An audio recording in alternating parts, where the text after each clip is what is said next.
que tiene que ver los 2 o 3 capítulos de Romanos que hemos estado hablando de nuestra pecaminosidad con caminar en el Espíritu. Yo estoy convencido que la intención de Pablo no era solamente exponer el Evangelio como un texto teológico, no era solamente el ayudar a que la iglesia en Roma, que estaba mezclada entre gentiles y judíos, y estaban los judíos afectando la fe de los gentiles y los gentiles sintiéndose inseguros sobre su fe y su justificación. Estoy seguro que no solamente es eso, sino que Pablo nos está aquí diciendo cómo debe estar fundamentada nuestra fe de tal forma que podamos caminar y vivir seguros en nuestra salvación, correctamente en nuestra salvación. Y el día de hoy vamos a empezar a ver un poquito del por qué es tan importante que partamos de donde estuvimos en estas últimas 2 semanas. O sea, 3 semanas hablando de la injusticia del hombre y de la naturaleza pecaminosa del hombre en lo natural. Entonces, esta primera parte espero que nos haya dejado a todos convencidos de que todos estamos bajo pecado y que tanto judíos como gentiles, mexicanos, americanos, ricos, pobres, todos, hermanos, en el mundo como raza humana estamos bajo pecado, nacemos así, y eso es lo que nos lleva entonces a pecar. O sea, el pecado que sale de nuestra vida o los pecados que se expresan en nuestras vidas son la expresión de nuestra naturaleza caída. Entonces nosotros lo que debemos de tener ya claro es que Pablo en la carta está poniendo a todo mundo en el mismo nivel. De tal forma que concluye en la sección que vamos a leer ahorita que todo mundo es hecho responsable delante de Dios. Ahora, ¿por qué es tan importante entonces que esto esté en nuestra mente? Les voy a dar 4 razones por estos 3 capítulos en donde Pablo insiste y enfatiza que todos somos responsables delante de Dios por nuestro pecado. Número 1, si tú no conoces a Cristo y acabas de escuchar estas predicaciones, y si no las has escuchado, te voy a animar que vayas a la página web de graciasoberana.org y los escuches. Si tú no conoces a Cristo, si no has hecho de Cristo el Señor de tu vida, tienes un muy grave problema. Tienes un problema fundamental. Hay en ti una naturaleza que es enemiga de Dios. Tú estás en enemistad contra Dios. Y eso te hace que estés bajo el juicio de Dios. Y dice la Escritura en el capítulo 2, versículo 5, que estás acumulando ira sobre tu vida. Ese es tu estado. Y Pablo al empezar aquí te está diciendo que tú tienes que levantar las antenas y decir, ay caray, estoy en grave peligro. Estoy en una situación que tengo que resolver o tengo que buscar qué solución hay a ese problema, ¿no? Segundo, el problema se agrava porque, como nos mostró Alex la semana pasada, no podemos salvarnos a nosotros mismos. No tenemos nada que hacer o que podemos hacer que de alguna manera cambie nuestra naturaleza. Es un problema de naturaleza. O sea, no podemos nosotros cambiar nuestra naturaleza. Necesita haber un milagro, tiene que haber una intervención divina que obre en nuestra vida como un rescate de ese estado. Número 3. Si tú sí conoces a Cristo y has entregado tu vida a Él, necesitas darte cuenta que este era tu pasado, que este era tu estado, que tú así estabas. perdido de la misma forma por tu misma naturaleza. Y de eso es de lo que te ha salvado Cristo.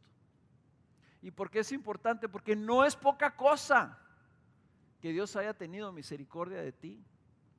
Porque todos hemos pecado y estamos destituidos de la gloria de Dios. Y todos estamos bajo ese pecado. Entonces, si Dios de alguna forma, por alguna razón en su mente, su sabiduría, te escogió para tener misericordia de ti y salvarte, eso debe llevarte a una gran humildad y una gran gratitud. Cuarto, y aunque conozcas a Cristo, y sé que le estoy hablando a la gran mayoría de aquí, si tú conoces a Cristo, aunque lo conozcas, esa naturaleza pecaminosa permanece en tu carne.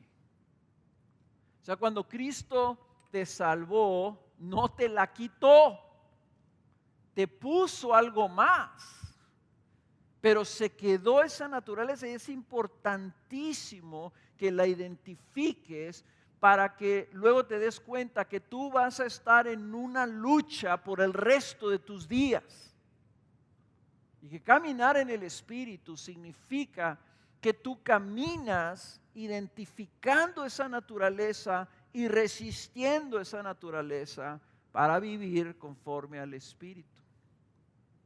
Esa naturaleza, como nos lo explicó Alex la semana pasada, que permanece, es la que te lleva o la que actúa en tu carne, que no quiere buscar a Dios y que entorpece todo lo que nosotros queramos hacer para acercarnos y buscar a Dios. Esa es la naturaleza que no quiere hacer lo bueno y que continuamente nos está tentando para hacer lo contrario, que busca desviarnos, ¿verdad? Esa naturaleza es lo que contamina todo lo que sale de nuestro ser. Nosotros no podemos separar nuestra naturaleza pecaminosa de nuestra nueva naturaleza en Cristo Jesús. Entonces, como no la podemos separar, lo que sale de nosotros trae parte de una naturaleza y parte de la otra. Entonces, por eso decía Whitfield, ¿verdad? Hasta mis más sinceras lágrimas de arrepentimiento están contaminadas de pecado. Y todas mis motivaciones, todos mis actos, hay una mancha en ello. Y es triste. Y es algo de lo cual solamente seremos librados cuando seamos despojados de esta carne, de este cuerpo caído.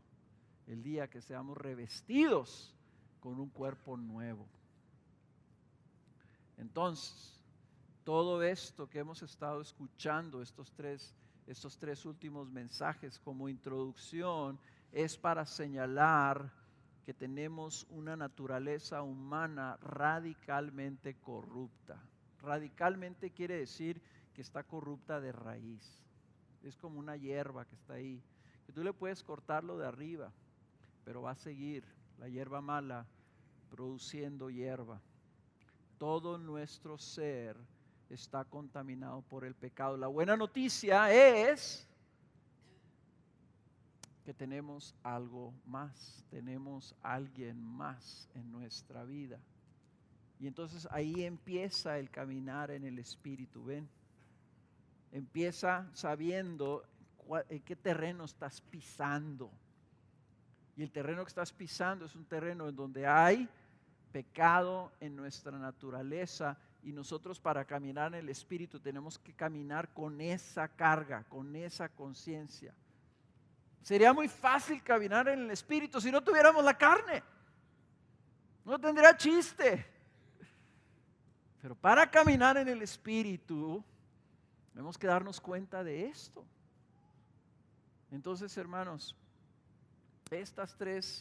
esta insistencia en la naturaleza humana y lo que trajo a Abelardo, ¿verdad? O sea, ni los religiosos se libran de ella. Y Alex explicando en qué consiste.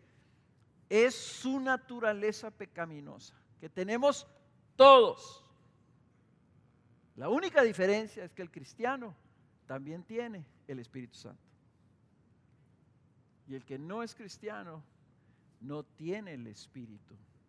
Y entonces permanece en esa enemistad. Y si tú estás así, te ruego, te suplico que me escuches con mucho cuidado el día de hoy, porque es importantísimo que sigas oyendo el resto de la historia.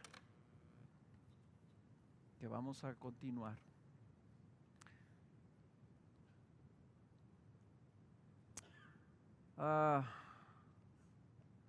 Vamos a leer Romanos 3:19 entonces.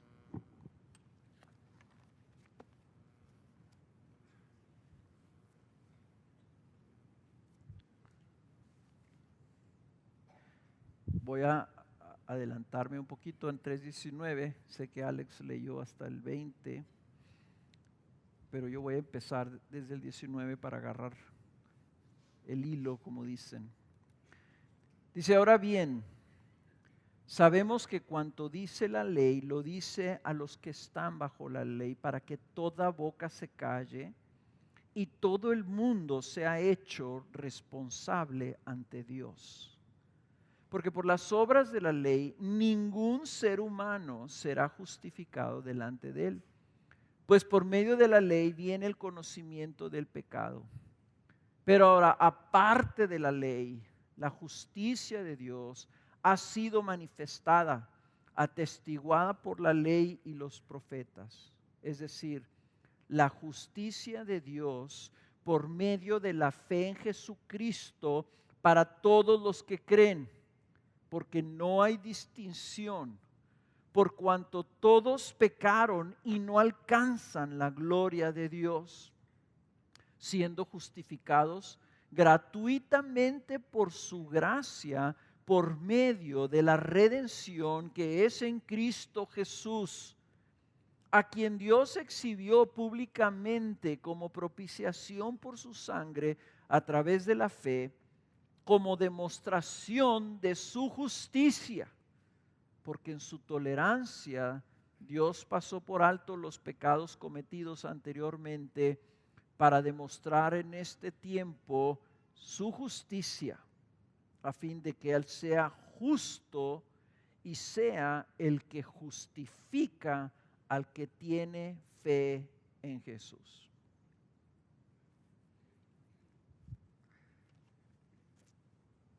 Alex les recordó que esta parte de la Biblia, a partir de ahí del versículo 19 hasta el 26, se ha considerado el corazón de todo el Evangelio, el corazón de la Biblia, la parte central de donde sale toda la verdad del Evangelio. Aquí está contenido las principales doctrinas del Evangelio, la grandeza del Evangelio, y John Stott dice que el versículo 25 es probablemente el versículo más importante de toda la Biblia. Para nosotros es un pasaje crucial en donde vamos, y lo vamos a ver en dos partes. Esta semana vamos a ver una parte y la siguiente vamos a ver la parte a partir del 25 y vamos a ver hasta el 24. Vamos nosotros entonces a recordar como un repasito lo que estuvimos viendo en el 19, el hecho de que Dios quiere hacernos responsables y quiere que reconozcamos que no podemos ser justificados. El Evangelio empieza entonces reconociendo nuestra pecaminosidad y nuestra culpa delante de Dios.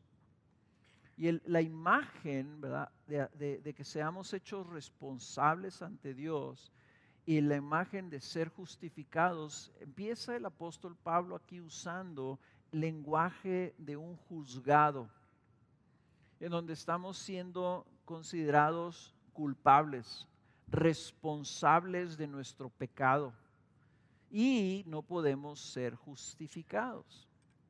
¿Qué significa ser justificado? Ser justificado es un término legal, ¿ok? Es un término que se usa en el contexto de un juzgado y simplemente significa que eres declarado no culpable por un juez. Si tú vas ante un juez y presentado acusado de alguna infracción a la ley, un juez, habiendo escuchado los argumentos, las acusaciones y todos los hechos, decreta si eres culpable o eres no culpable. Y cuando dice que ningún ser humano puede ser justificado por las obras de la ley, quiere decir que ningún ser humano puede ser declarado no culpable de su pecado por cumplir la ley perfectamente. Y son dos razones por las que no puede ser justificado. La primera de ellas es que por su naturaleza pecaminosa, nadie puede no pecar. Hasta el más santo de los santos es un pecador. ¿Por qué peca? Porque su naturaleza está en su carne. Ese principio de pecado lo va a llevar a infringir la ley de Dios. De alguna manera. No va a poder controlar sus pensamientos, sus intenciones de corazón, sus motivaciones, de tal forma que todo salga puro. Por eso dice la Biblia que solamente ha habido uno justo, que fue Jesús. Nosotros no podemos justificarnos por la ley porque nunca la podemos cumplir. Y segundo, aunque fuera posible que tú cumplieras toda la ley, no puedes cambiar tu naturaleza y tu naturaleza está en enemistad contra Dios. O sea que naciste tú con el pecado original y ya lo traes, y aunque no tuvieras ninguna expresión, o en otras palabras, aunque tú nacieras, tuvieras conciencia y vivieras un segundo en conciencia y luego te murieras, aún así no pudieras ser justificado por la ley, porque tu naturaleza nació en enemistad contra Dios. Entonces estamos en un problema. Necesitamos ser justificados de alguna otra forma. Lo que está diciendo aquí es, si tú vas y tú atropellas a una persona y te arrestan porque mataste a la persona que atropellaste, y hay testigos ahí, y el juez te pregunta, ¿atropellaste a la persona? Tú dices, pues sí, la atropellé. Pues se atravesó y la atropellé. Y hay testigos ahí que dicen, sí, él lo atropelló, pero resulta que el que venía, que se atravesó la calle, era un ladrón que había robado una tienda y salió corriendo, se atravesó y cuando él iba pasando lo atropelló. Ah, ok. Entonces, ¿tú están de acuerdo que lo atropelló? Sí. Había causas, pues sí, venía huyendo. El otro era un malvado. El juez te dice, ok, pero eres culpable de haberlo atropellado, de haberlo matado. O sea, el juez puede justificarlo, decir, pero como era un ladrón y se atravesó y tú no lo viste, bueno, pues no te voy a culpar. Pero el hecho está que es culpable de haber matado a una persona con su carro porque no lo vio, porque venía robando. En otras palabras, no hay manera que tú te quites la culpabilidad, porque somos responsables delante de Dios.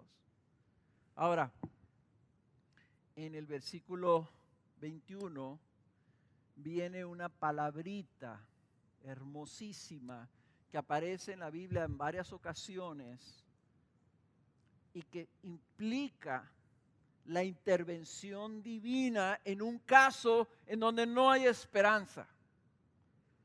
Y la palabra es la palabra pero. ¿Okay? El Evangelio empieza cuando Dios interviene y no deja la situación como estaba, y entonces es un pero.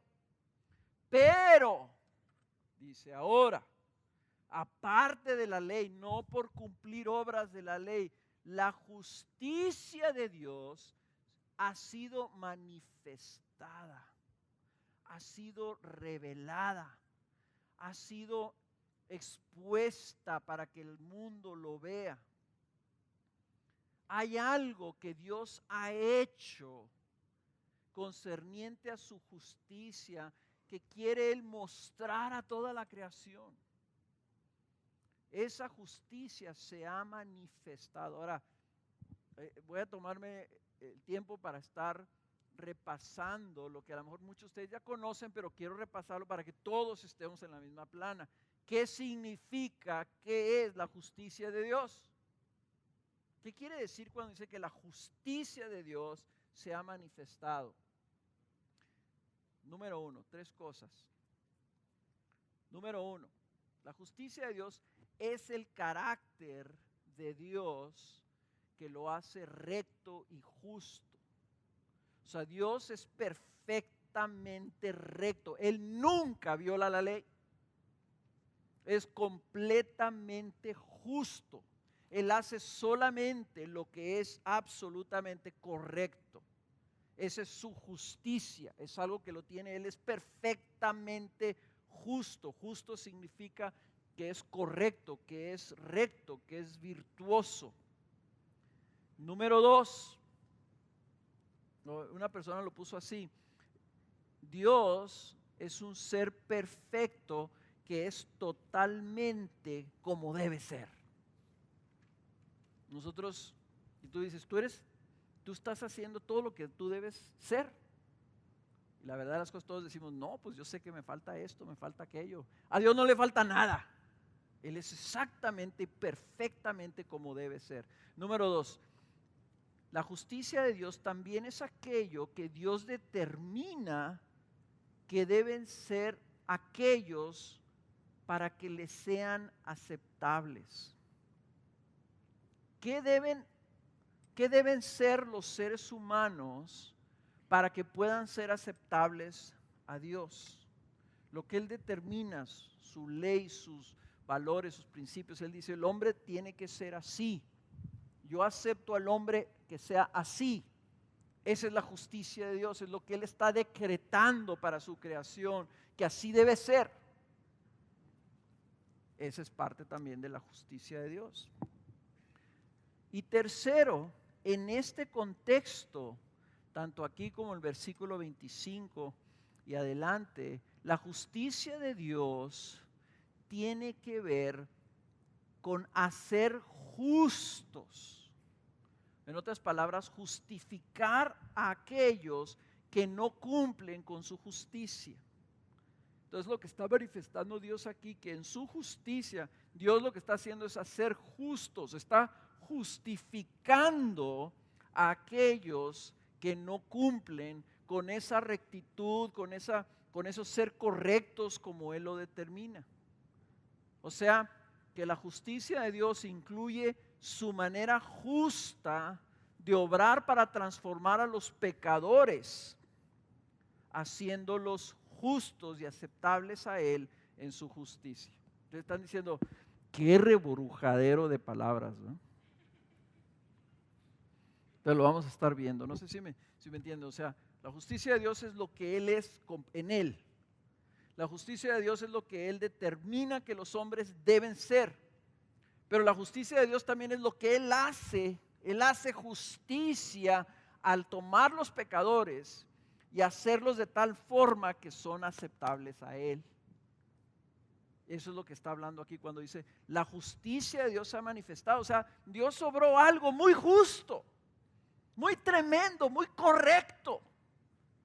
Y lo que mostró Dios, tan correcto, que ahorita vamos a ver, tiene que ver con tomar a los pecadores y justificarlos. Ya después repasen el mensaje y a lo mejor les hace sentido todo lo que les estoy diciendo. Entonces, vamos a repasar. Este pero del versículo 21, lo que está diciendo es que Dios ha tomado una iniciativa unilateral para resolver el problema de la humanidad caída. Dios como justo, hizo algo muy justo para resolver el problema de los injustos. El Evangelio empieza con la sentencia de la pecaminosidad de todos los hombres, pero eso solo describe la condición natural en la que nos encontrábamos.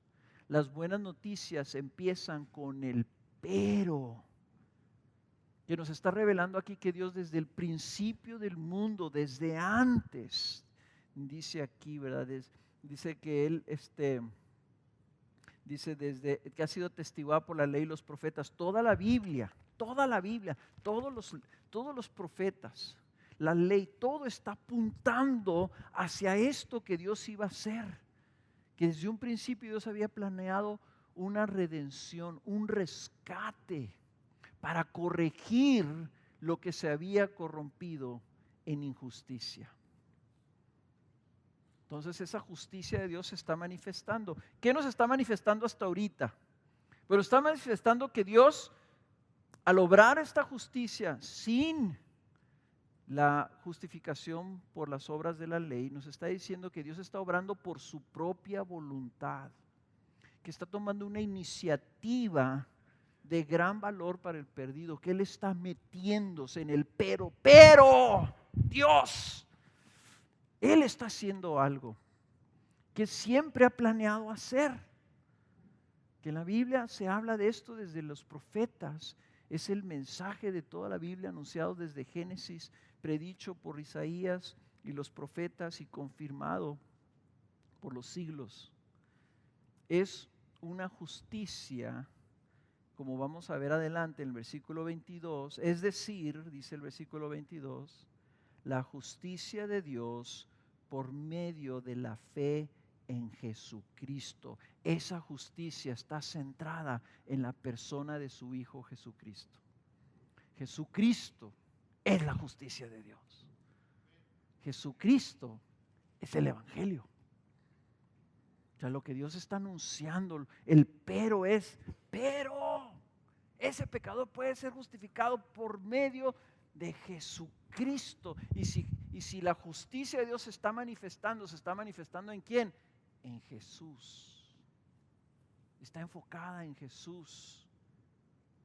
Y esa justicia, dice el versículo 22, se hace realidad por medio de la fe. Por medio de la fe. Ahora, si estamos hablando entonces de justificación y de la justicia de Dios, y estamos hablando en el versículo 22 de que no hay distinción para todo mundo, porque todos pecaron, dice el versículo 23, y no alcanzan la gloria de Dios. Todos estamos destituidos de esa gloria, todos no alcanzamos a llegar.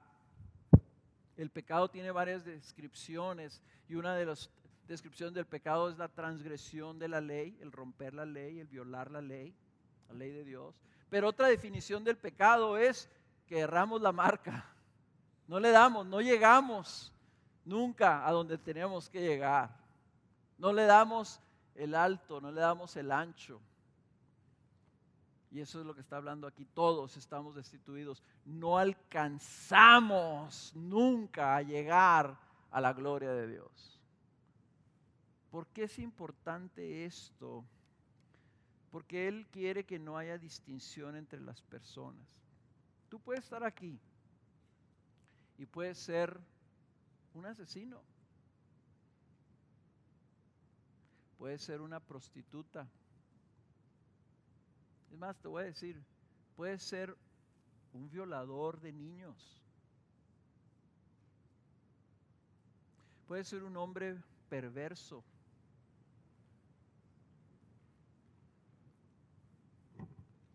Y tú puedes ser un hombre de integridad, de trabajo, o una buena ama de casa que cuidas y sirves a tus hijos. Y te voy a decir, ni unos ni otros alcanzan la gloria de Dios. Y lo que nos está diciendo es que no solamente nadie está más cerca de Dios por nada de lo que haga, Por ahí esos teólogos del pasado dijo, creo que fue Calvino el que dijo, tú puedes estar arriba del monte más alto de la tierra, o tú puedes estar en la caverna más profunda del fondo del mar, y ambos están completamente destituidos de la gloria de Dios. No está más cerca uno del cielo que el otro. Es inalcanzable para ambos. Eso es lo que hace entonces, es que nuestra justificación está disponible para todos sobre la misma base. Y tenemos que romper, es parte de lo que Pablo está combatiendo aquí. Que había los judíos, que pensaban que ellos sí estaban cerca de Dios.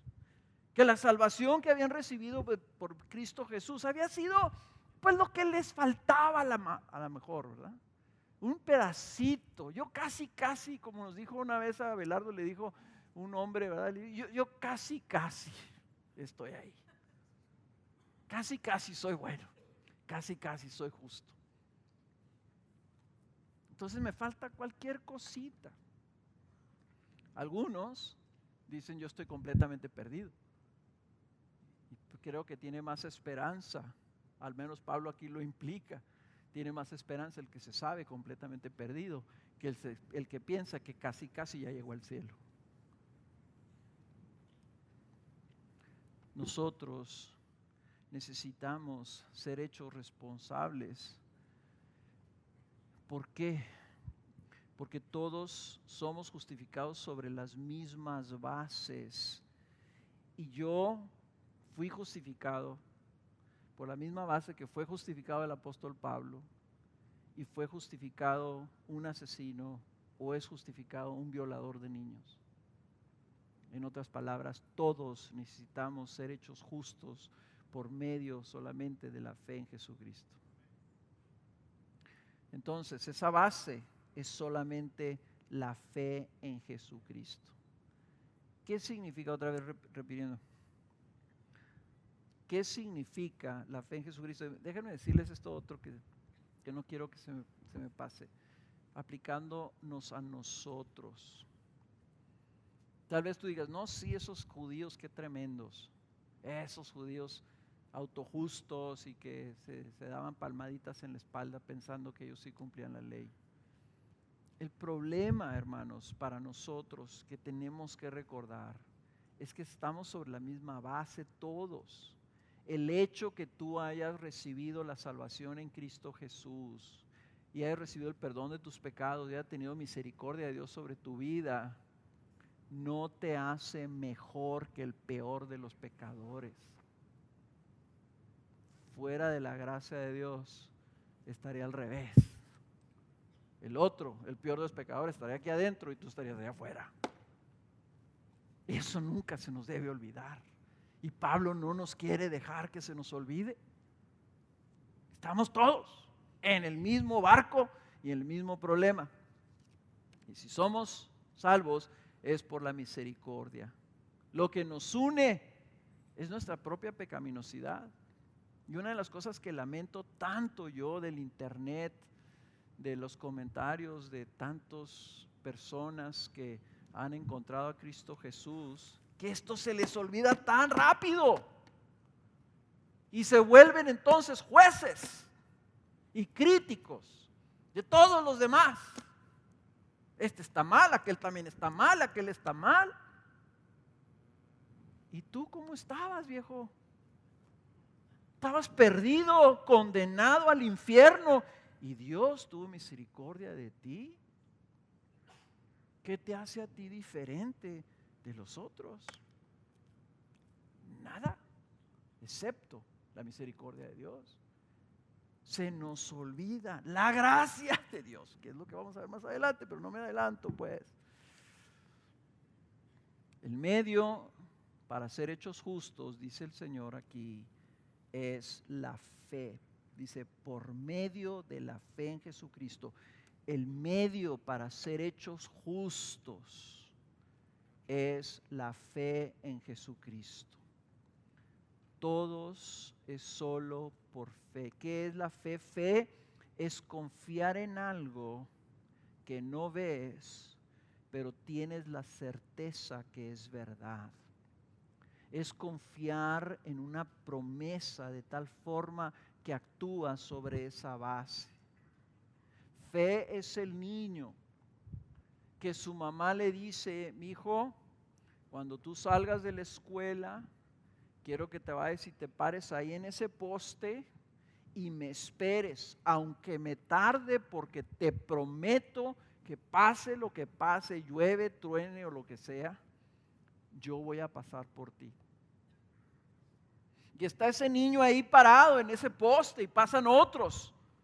Véngase, mijo, yo lo llevo. No, mi mamá me prometió que me iba a recoger y aquí me quedo. Y otros tal vez pasen sus compañeros que van caminando allá a la parada del camión y se burlen de él y le digan: ¿a quién estás esperando? No, ya te le olvidaste a tu mamá. Y él confía en la promesa de su madre y ahí se queda. Eso se llama fe. ¿Saben qué se llama fe también? Si tú tienes una casa muy bonita con cosas muy valiosas allá adentro y te vas a ir de viaje un mes y todos se van a enterar que te vas a ir de viaje y tú estás preocupado, tú dices: alguien va a meter a mi casa y me va a robar. Pero tú conoces por ahí un viejo, un señor, estaban platicando de un velador que tiene aquí una persona de la iglesia, que es un viejo que creo que no sabe ni escribir, pero es un velador fiel, que donde lo ponen nadie puede entrar y agarrar nada. Es más, dicen que ni el dueño mismo. En una ocasión el dueño fue en la noche a sacar unas cosas y le tocaba la puerta y le decía: soy yo. Le decía: no. A mí me dijeron que nadie entraba y nadie entre. Si quiere, venga mañana en la mañana. Entonces tú le dices al viejo, le dices: ven, quédate en mi casa, confío en ti. Y tú lo dejas ahí en tu casa encerrado y te vas de vacaciones 30 días y tú andas feliz de la vida y te dicen: ¿cómo es que andas tan tranquilo? Y dices: es que yo confío. Yo dejé a alguien ahí y confío en él, descanso en él y estoy seguro porque yo sé en quién he confiado. Esa es la fe de la que está hablando aquí. En otras palabras, nosotros confiamos en una persona. ¿Y por qué esto de que Pablo primero nos pinta el problemonón? No hay ni uno que busca a Dios, ni uno que quiera hacer lo bueno, ni uno. O sea, nuestra garganta está aventando porquerías. Como un sepulcro, huele feo lo que sale de adentro de nosotros. ¿Por qué? Porque Pablo quiere que te sientas tan desesperado que tú te tires a agarrarte del único que te puede rescatar de esa condición. Así no te quiere pintar una agüita como de alberquita chapoteadero. Te quiere pintar el océano más turbulento, más oscuro y más profundo. Y luego te quiere decir: y te estás ahogando como Jonás, hundiéndose con las algas enredadas alrededor de su cuello y jalándolo hasta las profundidades. Y quiere que te sientas así, para que luego cuando veas esa lucecita, cuando veas esa roca firme, cuando veas tú esa esperanza, te lances y la agarres y digas: de aquí no me suelto. Y voy a confiar en esto porque es lo único que veo. Yo no me puedo salvar, yo no me puedo rescatar, yo no me puedo quitar esto. Entonces, si Él me promete algo, yo voy a confiar en eso y te agarras de ahí. Eso es lo que quiere Pablo. Que confíes en una persona que ha sido mostrada por Dios, manifestada por Dios, revelada por Dios. para que tú, que te sentías un hombre muerto bajo el juicio y la condenación de Dios y la acumulación de la ira de tu persona, digas: no tengo esperanza, estoy muerto, condenado para siempre, pero hay una esperanza, me agarro de ella. Y si tú has estado escuchando esto y tal vez has estado viniendo estos domingos y has estado sintiendo en tu corazón, o me estás escuchando ahorita y estás reconociendo, empiezas a sentir tú adentro de ti esa necesidad de decir: ¿y qué hago? ¿Y qué hago? Como los primeros conversos con el apóstol Pablo, ¿qué pues haremos? Entonces yo te estoy, por medio de este pasaje, te estoy presentando a Cristo Jesús. Y te estoy diciendo, hay una esperanza, hay una persona que por medio de Él tú puedes ser justificado. No puedes justificarte tú nunca cumpliendo la ley, pero hay uno que puede venir a salvarte. Y quiero recordarles, hermanos, esto. En 1 Timoteo capítulo 1, versículo 15, dijo el apóstol Pablo esto: palabra fiel y digna de ser aceptada por todos. Cristo Jesús vino al mundo para salvar a los pecadores, entre los cuales yo soy el primero. O sea, Pablo lo sabía. Pablo decía: yo soy el primero de todos esos. Hola, Pablo era San Pablo, el apóstol, el que escribió una buena parte del Nuevo Testamento, inspirado por Dios, y está diciendo: yo soy el primero, el necesitado. Yo necesito a que Cristo Jesús me salve. El que había dicho, Pablo había dicho que él era perfecto entre la ley y cumplía todo. Y yo soy el primero entre toda esa listota de pecadores que necesitan ser salvados, porque Cristo a eso vino. La justicia de Dios se manifiesta en que Cristo es enviado para salvar a los pecadores. Hermanos, esa es buena noticia. La justicia de Dios manifestada, entonces, es la justificación de los pecadores. La justicia de Dios manifestada, que dice aquí que el versículo 21, es la justificación de los pecadores. Por medio de la fe en Jesucristo, siendo justificados. Y esto es bien importante, porque esto es más que simplemente que tus pecados sean perdonados. Cristo murió por los pecadores. Yo decía: Cristo murió por mis pecados. Así se lo enseñé a los niños de IBM. Cristo murió por mis pecados.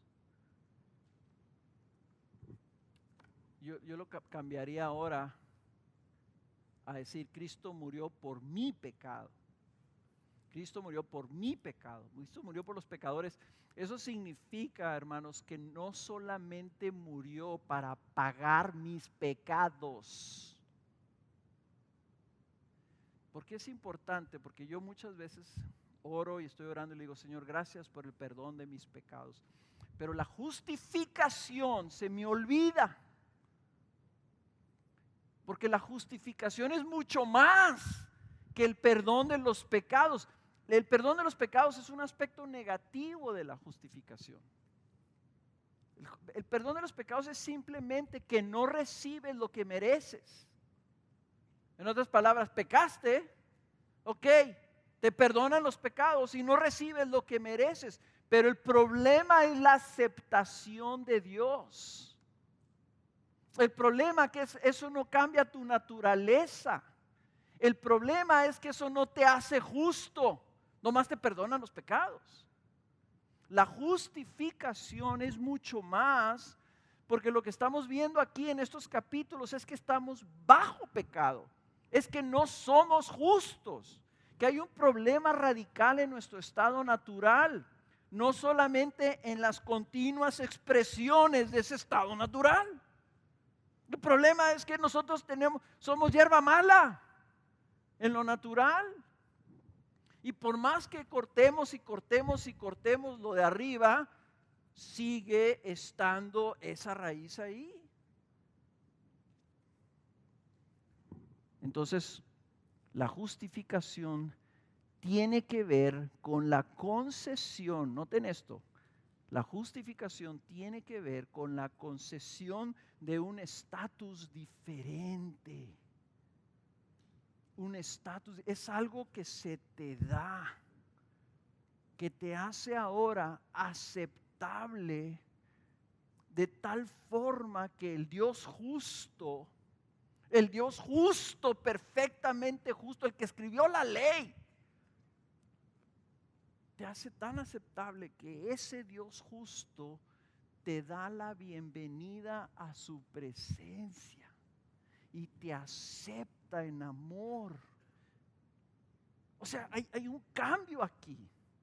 Cuando la Biblia dice que somos justificados, quiere decir que ya no somos condenados, ni seremos condenados, sino al contrario, somos aceptados por Dios. Es el cambio de ser antes enemigos a ser ahora hijos amados. La justificación por fe es algo tremendo. O sea, si la justicia de Dios es esta, estamos viendo algo que Dios está haciendo que es tremendamente bueno, que es tremendamente grande, que es tremendamente glorioso. Es el otorgamiento de una posición nueva. Como dice Colosenses, es el traslado de una posición adversarial que merecía las tinieblas. Colosenses dice que fuimos trasladados del reino de las tinieblas al reino de su Hijo amado. Trasladados de una posición adversaria a una posición de favor y comunión con Dios. Eso es lo que es la justificación. En otras palabras, cuando tú clamas a Cristo Jesús, no estás solamente clamando por el perdón de tus pecados, estás diciendo, ya no quiero ser tu enemigo. Ya no quiero estar bajo esta condición. Ya no quiero vivir como estoy viviendo. Ya quiero ser otra persona. Y Cristo viene precisamente a cambiarnos en la esencia de lo que somos, a tal forma que de la noche a la mañana Dios te decreta no culpable, y junto con ese decreto de no culpable va la aceptación ahora a su presencia. Versículo 24, siendo justificados gratuitamente por su gracia, por medio de la redención que es en Cristo Jesús. Aquí es donde vemos eso. Cuando vemos su gracia, entonces entendemos que la justificación es mucho más que simplemente el perdón de tus pecados. Siendo justificados gratuitamente por gracia. Lo que está diciendo entonces que la justificación, Dios está tomando una iniciativa de mostrar su justicia por medio de su Hijo Jesucristo, y está diciendo es algo gratuito. Quiere decir que la iniciativa total de tu justificación tiene su origen en la disposición bondadosa de Dios de dártela a ti. El origen de la justificación es Dios mismo. El origen, el agente y el final es Dios totalmente. Tú no estás contribuyendo nada más que tu estado de enemistad. Por eso hay que tener mucho cuidado. Hasta en el mismo arrepentimiento. Porque podemos llegar a pensar que porque nos arrepentimos, ahora sí de a veras, de a de veritas, con todo mi corazón me arrepiento, ahora sí ya me puede salvar. no es por ese medio. Ni tu arrepentimiento amerita la justificación. Es gratuito y totalmente por gracia. Gracia significa que es un regalo, un don totalmente inmerecido. Entonces, lo que está diciendo aquí es que es gratis y totalmente inmerecido. Gratuitamente por gracia. Gratis, o sea que a ti no te está costando nada, y totalmente inmerecido. O sea que recibiste eso en lugar de recibir lo que merecías. Esa es la justificación que viene Cristo a ofrecer. Entonces, la justificación es algo que se origina en una iniciativa de Dios, no en nosotros. Si se originara en nosotros, por cualquier cosa, porque estuviste orando. Miren, en un principio, cuando el Señor tuvo misericordia de mí hace 38 años, en la siguiente semana voy a cumplir 38 años de que el Señor salvó mi vida. Yo pensaba así, yo me preguntaba, ¿por qué me salvaste, Señor? ¿Acaso alguien estuvo orando por mí? Yo sabía que mi abuela no iba a orar por mí porque era tremenda y medio atea o atea y medio. Dije, ¿alguien, algún conocido ha estado orando por mí? A lo mejor Helman me ve como que a tiro no sé, yo le preguntaba, Señor, muéstrame por qué. ¿Saben qué estaba demostrando yo? Que no entendía la justificación por gracia. Yo estaba buscando alguna razón. Tiene que haber alguna razón. Tiene que haber algo dio Dios en mí. O vio algo en alguien más y la mostró Él conmigo. La gracia significa que Dios no vio nada en mí, ni en nadie más, y que solamente por su gracia tuvo misericordia de mí. En otras palabras, totalmente inmerecido. Me salvó siendo yo totalmente su enemigo. Me salvó inclusive en un estado de inconsciencia.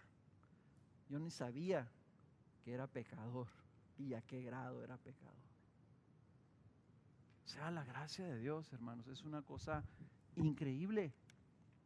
La gracia es la expresión de la riqueza de su amor que lo está moviendo y lo está llevando a inclinarse, a mirar a sus enemigos y extenderles su favor entregándose generosamente por medio de su propio Hijo. Dios mismo se entregó a los pecadores por medio de su Hijo para rescatarlos de su condición de perdición.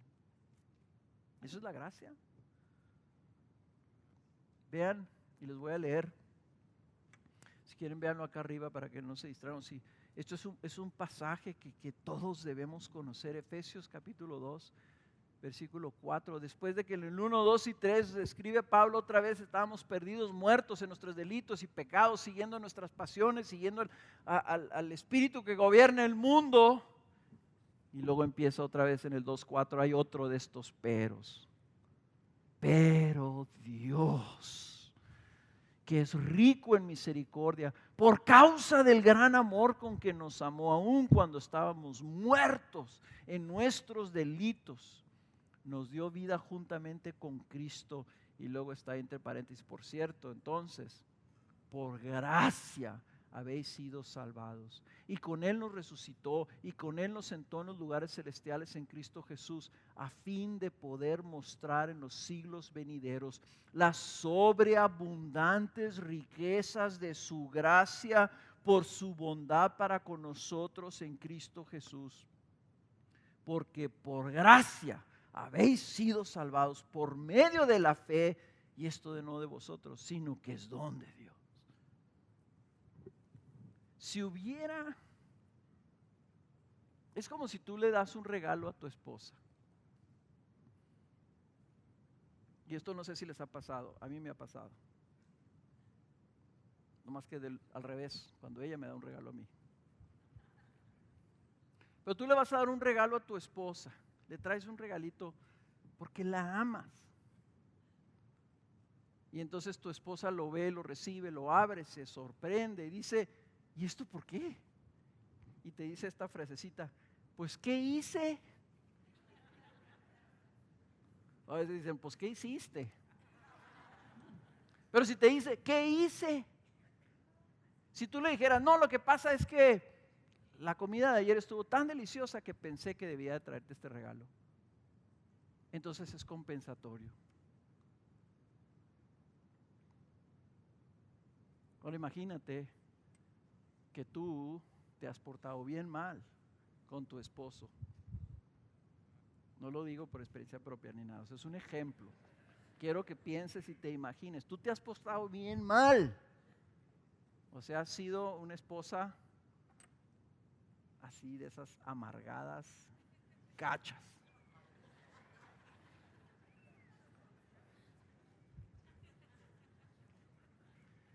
Y llega tu esposo con el regalito y tú lo abres y dices, ¿y esto? Y te dice, solamente porque te amo y quería tener un detalle para contigo. Y tú sabes que no te lo has merecido, te has merecido lo contrario. ¿Qué vas a pensar? O sea, cuando tú recibes algo que no mereces, es gracia. Pablo lo que quiere es que veamos lo que somos, enemigos de Dios, bajo la ira de Dios, acumulando ira de Dios. No hay ni uno bueno entre nosotros, tanto judíos como gentiles, religiosos, no religiosos. Todos estamos bajo pecado, destituidos y no alcanzamos la gloria de Dios, bajo el juicio de Dios, condenados. Ni uno justo, ni uno que haga lo bueno, ni uno nada.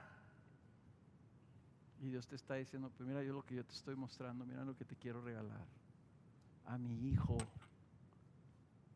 A mi hijo. Mi justicia se está mostrando en esta gracia. Cristo Jesús es la justicia de Dios. Cristo Jesús es la gracia de Dios. Es el regalo de Dios. Es lo que Él te está diciendo. ¿Sabes qué te voy a dar? Con que eres mi enemigo, estás bajo mi ira, te voy a dar a mi hijo. Te voy a dar a mi hijo. Te me voy a dar por medio de mi hijo. Piénsala bien, somos culpables, totalmente, completamente, absolutamente culpables en nuestra enemistad con Dios. No hay distinción, todos lo somos. No hay ni siquiera uno que haya cumplido con la ley de Dios. Es más, no hay ninguno que haya querido cumplir la ley de Dios. Ahora este Dios, ante el cual nos hemos constituido sus enemigos, no solo no nos condena y destruye de inmediato, sino que nos ofrece de manera gratuita y bondadosa su justificación. Nos ofrece ser declarados no culpables delante de Él, y lo único que nos pide es que creamos y confiemos en su Hijo Jesús para ello. Es como si tú tuvieras una enfermedad incurable, un cáncer total, un cáncer el más que nunca antes había sido descubierto, el cual no hay la más mínima medicina. Todos los doctores te dicen, no hay remedio, tú estás muerto. No más aquí la pregunta es cuántos días te faltan para que te mueras. Y ya viste todos los remedios, todo mundo, todos los médicos te dicen, estás muerto, condenado a muerte, porque esta enfermedad nadie la puede curar. Y alguien viene y te dice, pero hay uno que tiene un remedio, que tiene una medicina. Y tú vas y lo buscas y le dices, oye, me dijeron que tú tienes la medicina para esta enfermedad incurable, mortal que yo tengo. Y le dices, sí la tengo. Y sí la cura. Y tú le dices, ¿cuánto quieres por ella? Y él te dice, no tienes dinero para comprarla. Dime lo que sea. Te digo que no puedes ofrecerme nada que me haga darte esta medicina. Y le dices, te doy mi casa. No, te doy mi casa y mis carros. Te doy todo mi dinero. No. Te doy mi esposa y mis hijos. Menos.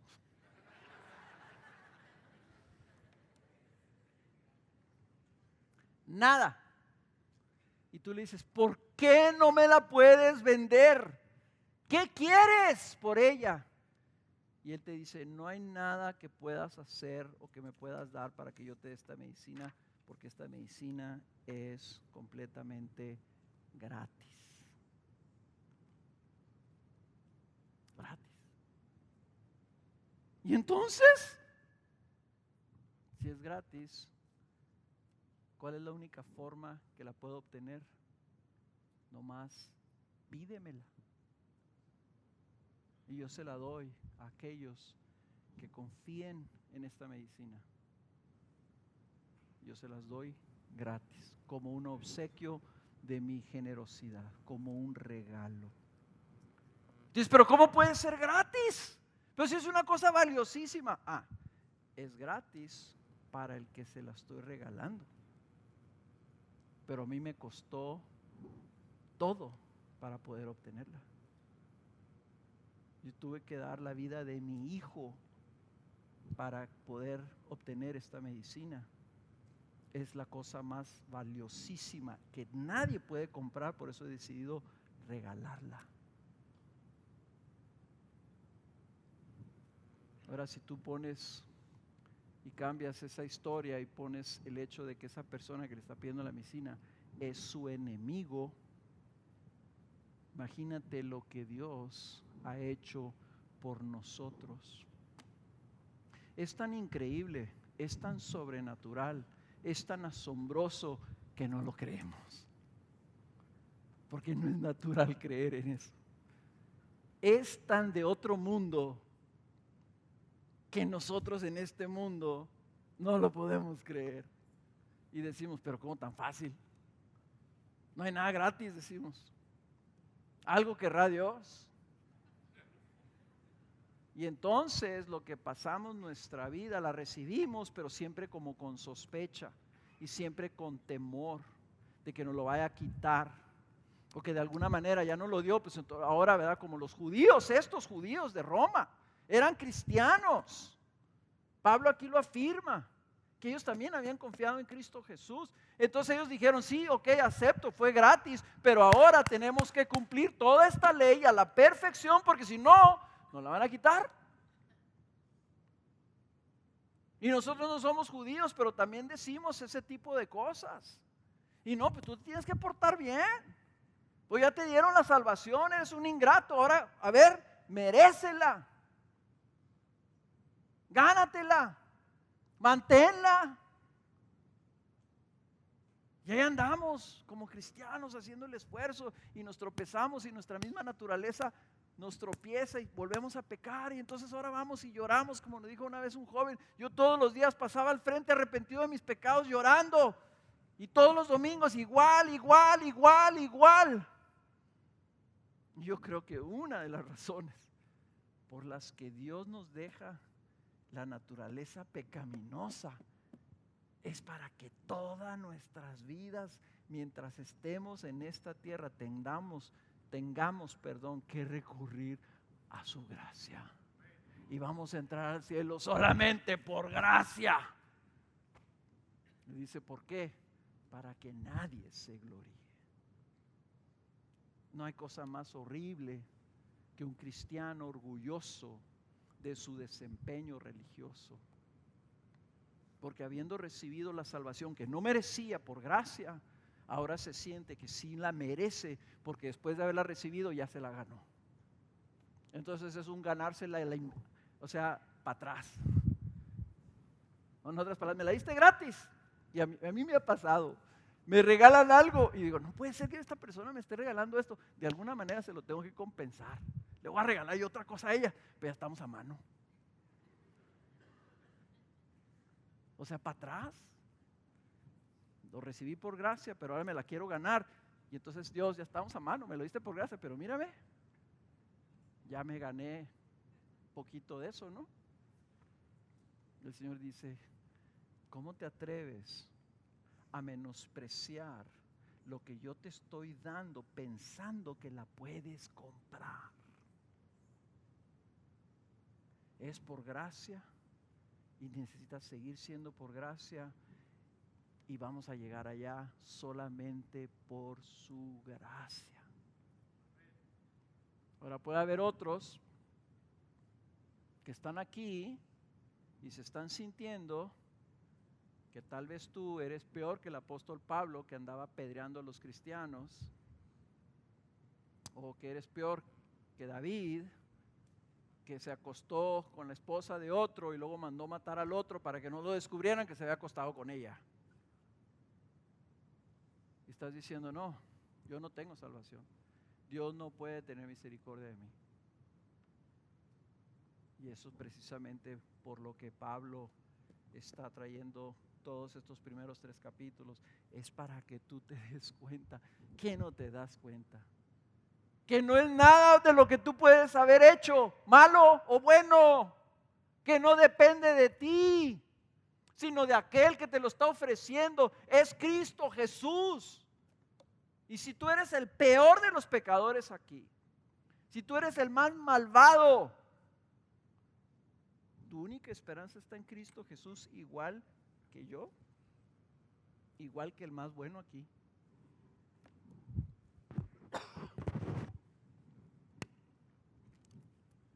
Fuera de la gracia de Dios, ninguno tenemos esperanza. Y tú no estás por encima de la gracia de Dios, no podrías estarlo. Si tú estuvieras por encima de la gracia de Dios y no te pudieras salvar, quiere decir que la entrega de Jesucristo, el Hijo de Dios, no fue suficiente. No puedes decir eso. Que su sangre no fue suficiente, su sacrificio fue incapaz de salvarte a ti. Porque tú eres tan malo que no mereces. Fíjate lo que dices, yo no merezco. Estás volviendo lo mismo. ¿Quieres merecerlo? No puedes. Entonces, el que se siente por encima de la gracia de Dios y el que se siente por abajo de la gracia de Dios es igual. Están buscando merecer algo que no tiene precio.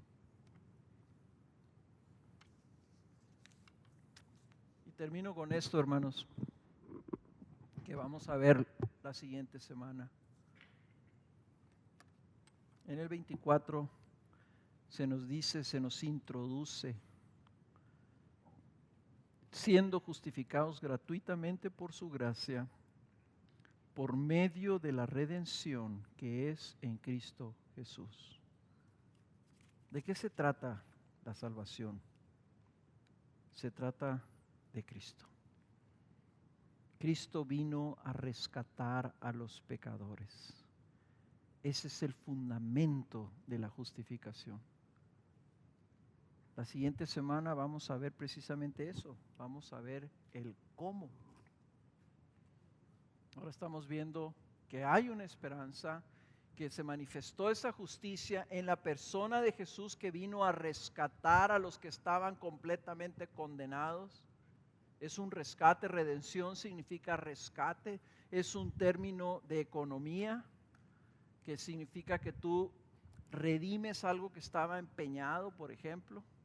Pero es ese rescate, es esa intervención de Dios, es el pero de Dios que dice, pero yo no me conformo con esto y yo voy a salvar a este y a este y a este y a este y a este. Lo voy a hacer por medio de mi Hijo Jesús. Él es la manifestación de mi justicia, Él es la manifestación de mi gracia, y por medio de Él, el que confía en Él, yo lo voy a rescatar.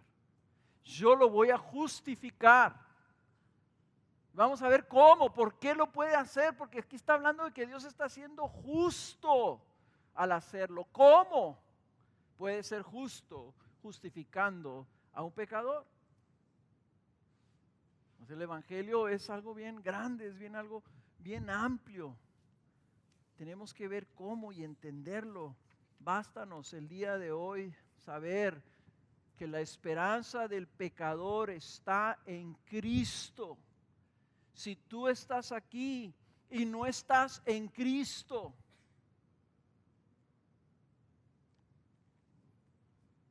estaba leyendo que ahora nosotros